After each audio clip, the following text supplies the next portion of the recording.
De 1942 à 1947, Mathurin Méheux et Yvonne Jean Haffen peignent 25 toiles pour servir de décor à l'Institut de géologie de Rennes. La toile des Diplodocus, 2 mètres de haut sur 5 mètres de large, est une des plus grandes de ce décor. On y voit 7 Diplodocus dans un paysage marécageux de plantes aquatiques et fougères.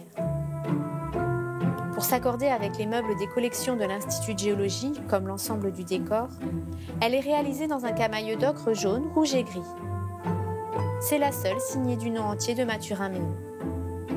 Pour travailler son sujet, le peintre-décorateur s'appuie sur la documentation fournie par le commanditaire, le géologue Yves Minot. Il passe aussi de longues heures au Muséum d'histoire naturelle de Paris, accumulant les croquis devant le moulage du squelette de Diplodocus, offert par le milliardaire Carnegie au musée en 1908. Les Diplodocus sont des stars de la paléontologie depuis la fin du XIXe siècle et la découverte des premiers ossements en Amérique du Nord.